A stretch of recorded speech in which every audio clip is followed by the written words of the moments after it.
We thought it was Santa on the roof until we heard it crawl down the chimney backwards, laughing in a voice that wasn't human. I'm a single mother of my 8-year-old boy, Mark. When this happened, he was 5 and I was 27. I have my own house that was passed down to me from my grandparents. It's in the quiet side of town with a lot of older people, and I still live here with Mark today.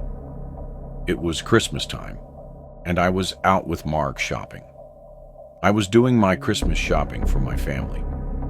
Mark and I went to the mall, including a few clothing stores and a hardware store, where I bought a gift for my dad. After all the shopping was done, I took Mark to McDonald's to get him some burgers and ice cream. Afterwards, we left the mall through the south exit, and here we bumped into a mall Santa standing outside. He waved at us and said the usual Santa stuff. He then knelt down to get to Mark's level and asked him what he wanted for Christmas. Mark led my hand closer to the Santa, and I allowed it because he seemed like a normal, nice mall Santa.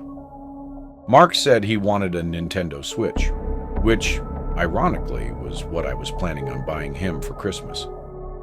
The Santa laughed and said, "If you're good, maybe you'll get it," while looking up at me and winking. I smiled, and then he stood up and started complimenting me, saying to Mark, "Your mother's a looker, Mark. You know that?" And Mark laughed, even though he didn't know what that meant. I still smiled. Then we had a couple minutes worth of seemingly friendly adult conversation about the holiday mayhem and such. The guy said he worked for the mall. I regrettably mentioned the stress of being a single mom during Christmas is unfathomable. And then I made a joke about needing Santa's help. Then the Santa made what I thought was an innocent joke, saying, "Mark, have you ever heard the song 'I Saw Mommy Kissing Santa Claus'?"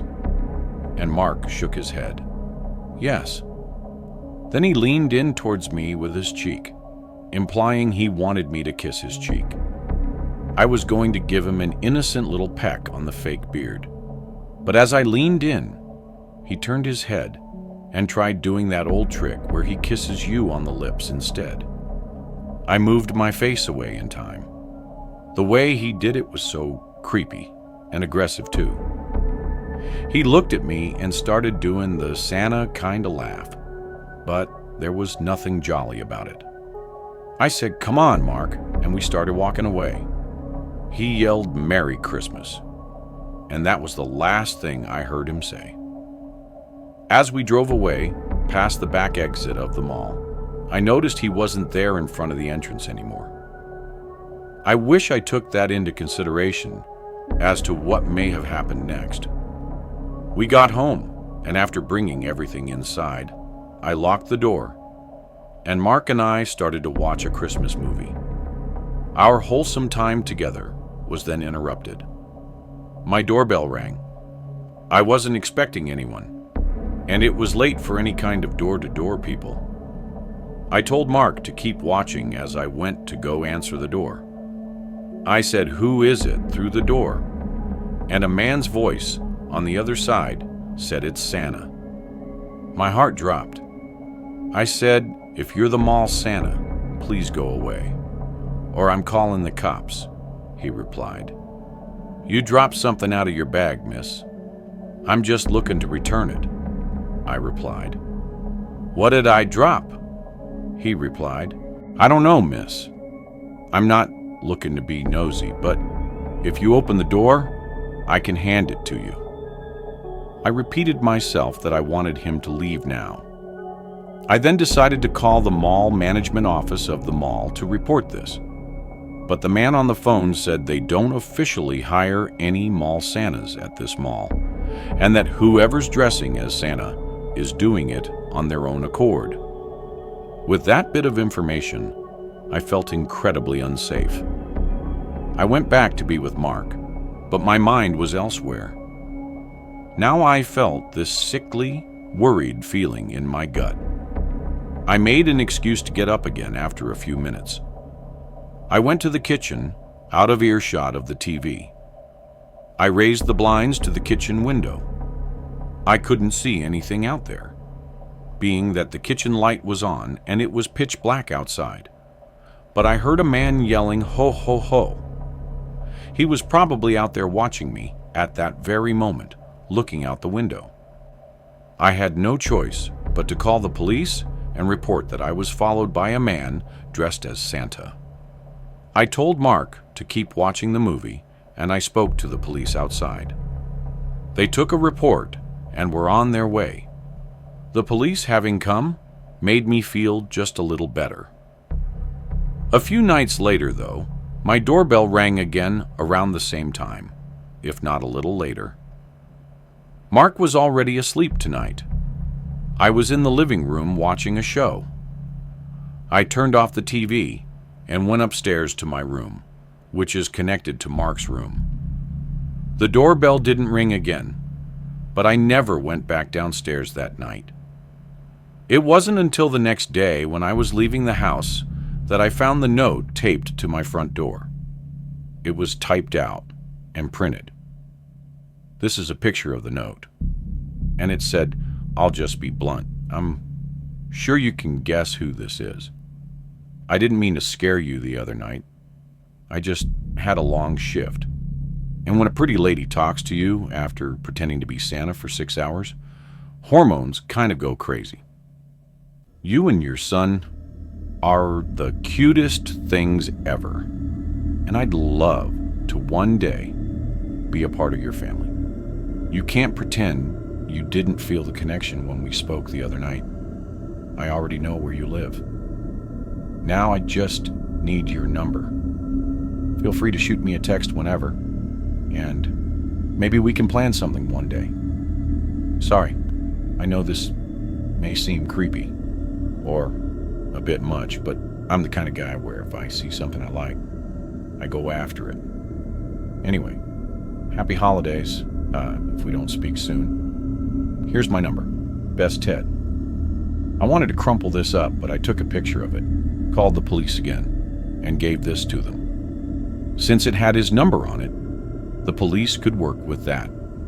They said I'd be hearing from someone when action was taken, and that following Monday, I got a call from, I assume, a detective telling me that the man would not be contacting me anymore, and if he did, to let him know.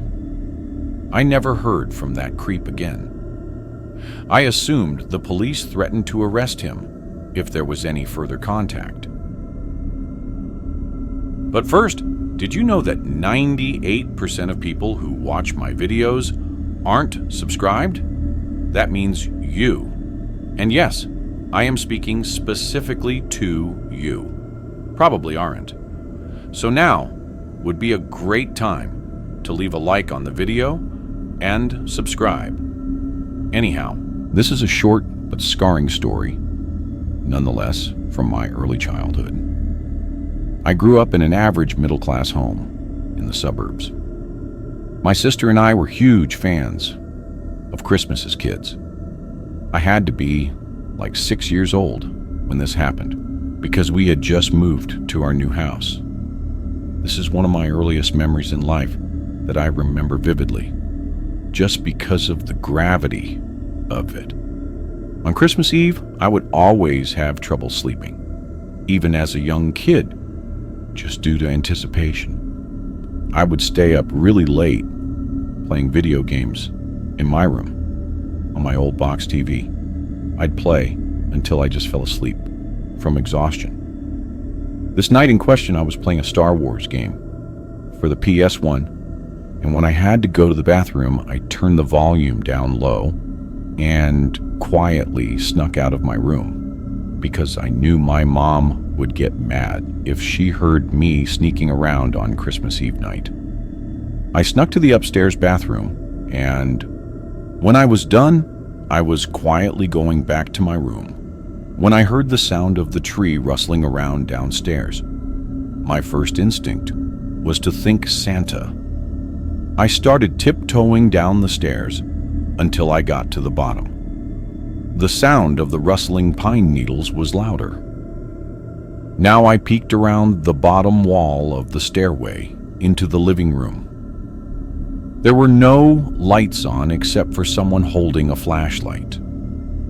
I could see only the person's legs as they were bent over behind the tree. There was a black bag on the floor, and this random adult man came out from behind the tree and looked at me. He looked at me and put his pointer finger up to his mouth, and he made a shushing motion with his lips. He whispered, "Yes, I'm Santa." I was old enough and smart enough to know that wasn't what the Santa I grew up knowing looked like. I started screaming for my mom and dad as loud as I could. I remember the man started freaking out, deciding whether or not to take the bag he filled with our gifts, and he ended up running away to the front door. I don't remember if he had to unlock it, or if it was already unlocked or not. I just remember him leaving through the front door, and seconds later my parents running down the stairs.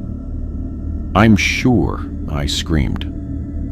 There was a man in here, and them seeing the black bag on the floor filled with would have been stolen gifts proved that.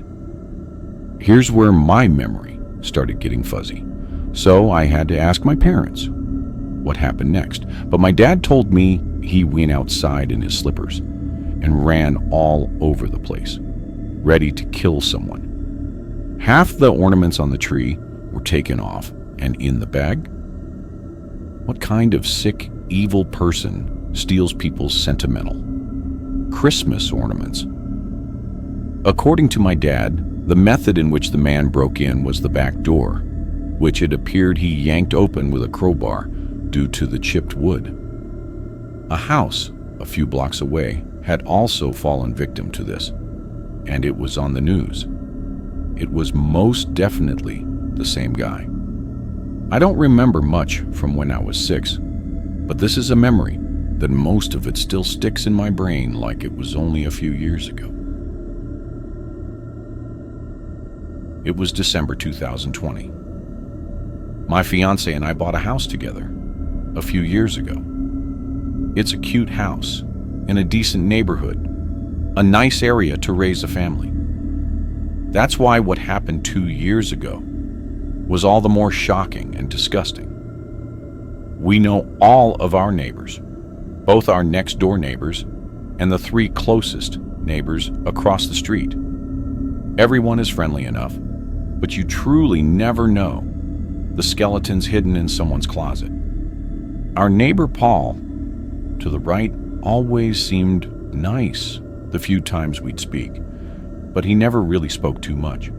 I'd see him outside almost every day, either coming or leaving for, I'm assuming, work, though I never knew what he did for a living. At this time, I hadn't seen the guy in a few days, and his car hadn't moved from his driveway. Obviously, that in of itself isn't any cause for alarm. All the neighbors, including Paul, had their lights up already. I found it interesting how Paul, a single man in his 40s, would put lights up. I actually found it kind of nice. I was late to the party, putting my Christmas lights and decorations up outside one night. While doing so, I noticed Paul's Christmas lights, out of nowhere, started flickering like crazy. All of them. Not just one strip of lights. It looked like it could have just been faulty wiring or some electrical glitch. The next day, I left for work around 10 and noticed again Paul's car was still in the driveway. I also noticed all the blinds in his house were still closed. Even when I got back from work, the blinds were all closed. But his Christmas lights were on, so he was definitely home. I joked with my fiance that he must have been on some kind of hibernation. Later that night, my fiance came inside and told me of Paul's Christmas lights acting up. I went outside, and it was the exact same thing that was happening the night before.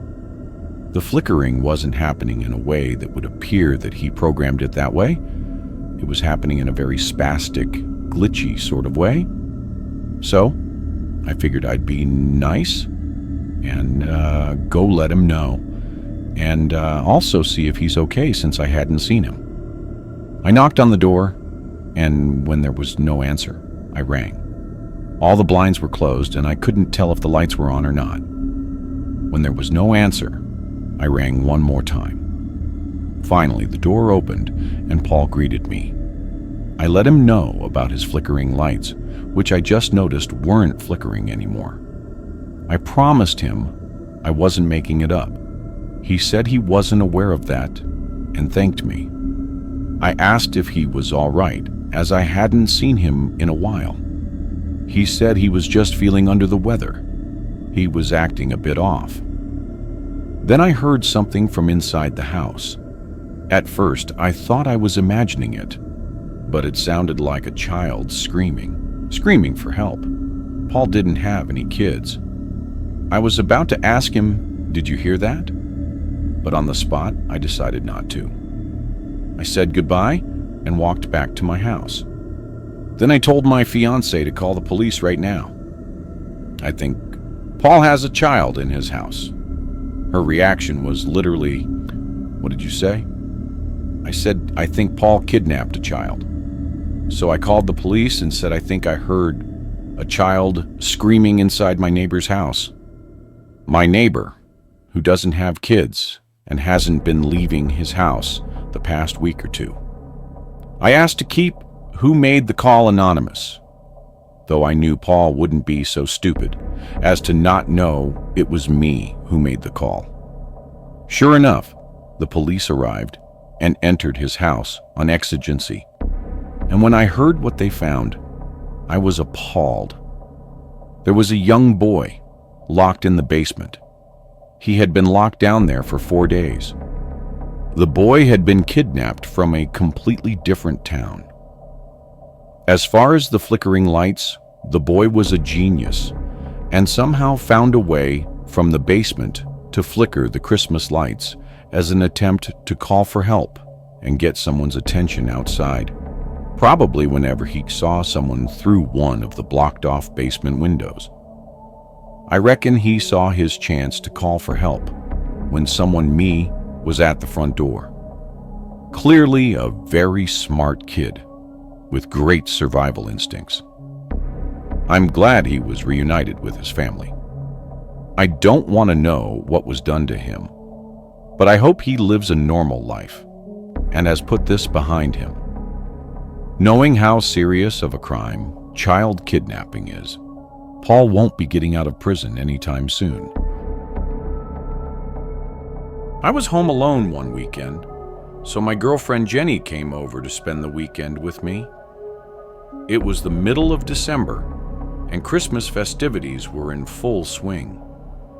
Jenny wanted to watch Christmas movies tonight, so we ordered food, drank wine, and sat by the Christmas tree in the living room watching Christmas movies. We started with the Polar Express. Then we started watching Elf. We ran out of wine, so I decided I'd run to the liquor store down the block to get more. It would only take 10 minutes anyway. It was a Saturday night, so they were open later. The usual cashier was working, and I got stuck in a conversation with him, like I always do whenever I go there. Mid-conversation with him, I felt my phone vibrating in my pocket. I checked my phone to see who was Jenny. I interrupted the cashier, saying 1 sec, and I picked up. Jenny sounded scared, saying she keeps hearing noises from below the living room. That would mean the crawl space. I told her it's fine. There's nothing down there. She asked me to stay on the phone with her until I got back, so I did. I walked the 5-minute walk back home, and Jenny was still on the couch. She had the movie paused still, saying that she was listening for sounds. When I asked her if she heard any other sounds, she said no. She asked, "What if there's an animal down there?" I told her that's not possible. as there's no openings from anywhere outside. I opened the wine bottle and we continued to watch the movie. It wasn't long after that we both heard a distinct thud type of sound from below us from the crawl space. I looked at Jenny and she looked at me. She was right. There was something down there. I said, "Oh shit, there might actually be an animal down there." Once again, we paused the movie and I went to the closet with the attic door inside. I grabbed the flashlight on the ledge and went down into the crawl space. I stayed by the crawl space door and just did a quick scan of the place. There are a million boxes down there, so a small animal could have been hiding anywhere. It smelled like piss in there, which pretty much confirmed that there was something down there. I'm not an exterminator or pest control, so there was nothing I could do about it. I told my parents about it in the family group chat and told my dad he'd have to call pest control tomorrow. Then, as I was climbing back up the stairs, I heard something from across the crawl space. I don't know what it was, but something moved. I got scared that some animal was going to run at me, so I hurried up the stairs and shut the door. There wasn't much else we could do now, except just go back to the living room and finish watching the movie. After Elf ended, we went to my room and eventually went to sleep. I woke up in the middle of the night, having to pee really badly and with a throbbing headache. I got up and opened my bedroom door and looked down into the dark hallway. At the end of the hallway, I saw a person's silhouette. I almost screamed, but instead I closed the door quietly and locked it. I heard footsteps coming down the hallway, and then the doorknob turned and someone tried opening the door. And then a deep, hoarse-sounding voice on the other side said hello. That was when Jenny started to scream. She had been woken up by my getting up, and she heard the voice too. I would have tried to calm her down, but I was scared shitless myself. I did hear footsteps walk away from the door, and so I called 911. Waiting for the cops felt like a millennium. All I know is when the cops got here, there was no one else in this house. Whoever it was left. The smell of piss in the crawl space wasn't my imagination. There was literally a puddle of that person's piss on the ground, which is pretty disturbing because that would suggest that he had been down there for a while. While there was likely a homeless squatter, that didn't make it any less horrifying. My family didn't even believe it at first.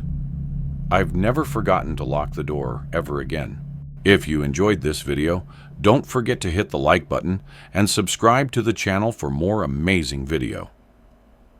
Turn on the notification bell so you don't miss any updates. All right, that's it for today. Take care, and I'll see you in the next one.